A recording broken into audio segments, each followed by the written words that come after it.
स्पष्ट कर दिया कि यदि ऐसी कोई सड़क है जो माननीय सदस्य को लगता है कि आवश्यकता है उस सड़क की, चाहे रिपेयरिंग हो चाहे नई सड़क हो, तो निश्चित रूप से मुझे बताएं, हम लोग उस पर कार्य करेंगे परीक्षण करवाने के बाद पूरा उसका। बहुत बहुत धन्यवाद। अगला प्रश्न है, पूछिए। माननीय मुख्यमंत्री जी ने अपने जो एप्रोप्रिएशन बिल पे कहा था कि विधायक जो हैं वो अपने प्रस्ताव देंगे, उसके आधार पर हम स्वीकृत करेंगे। तो आप चाहे कमेटी करें, पर वो कमेटी विधायकों से प्रस्ताव ले, ये तो इंश्योर करें आप, जब मुख्यमंत्री जी ने कह दिया।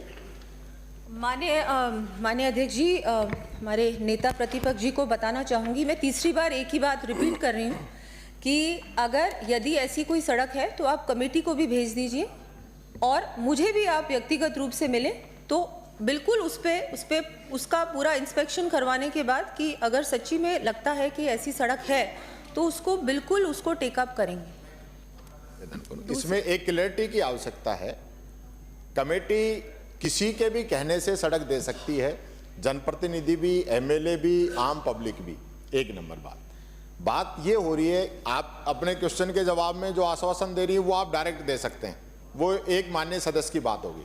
लेकिन जो एक मुख्यमंत्री जी ने जो बात कही है कि भाई जो हमने आपका एमएलए कोटा 23 करोड़ कर दिया, 10 करोड़ पिछला, 10 करोड़ ये, 3 करोड़ रुपए बिल्डिंग का, तो उनका जो कहना था कि वो विधायक की अभिशंसा पे है और कमेटी जो करती है वो बिना विधायक की अभिशंसा पे भी कर सकती है। तो मेरा आग्रह यही है कि मुख्यमंत्री जी ने जो सदन के अंदर बात कही है, माननीय मंत्री जी, उसकी पालना आप कराएंगे क्या?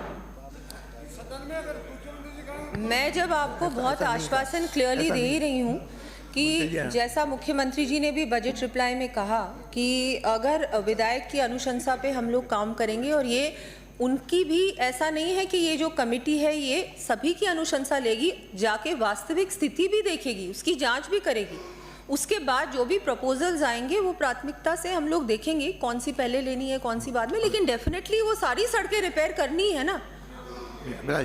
अगला प्रश्न है मनीष यादव। हो गया, दो क्लैरिटी नहीं आ रही, क्लैरिटी नहीं आ रही, कमेटी को दे दो। नहीं आ रही। अरे ऐसा नहीं है मनीष यादव, उसके बाद जब विधायक प्रतिपक्ष बोलो मत, आपने भी यही किया था, जैसा आपने किया था वैसा आपकी परंपरा बनाई हुई है, हम भी वही करेंगे। अब इसमें मनीष यादव, आपके सदन के नेता जो आश्वासन दे चुके हैं उसको भी आप नहीं मान रहे। मैं उसी को दोहरा रही हूँ कि सदन के नेता ने भी आश्वासन दिया है कि जो हमारे माननीय सदस्य हैं उनकी राय ली जाएगी, उनकी भी वो जो देंगे प्रस्ताव, और इस बार बजट में भी माननीय अध्यक्ष जी, मैं बहुत क्लियरली कहना चाहूंगी, पिछले बजट में और इस बार जितना कुछ मिला है, चाहे किसी भी पार्टी का नेता हो, किसी भी पार्टी के हमारे एमएलएज हैं, ये बिना भेदभाव के इस बार बजट में और पिछली बार बजट में भी हमने दिया है। आपके जो पार्टी के जो एमएलएज हैं उन्होंने भी इस बात को माना है, सदन में एक्सेप्ट किया है कि बिल्कुल इस बार जो ऐसा बजट दोनों बार आया है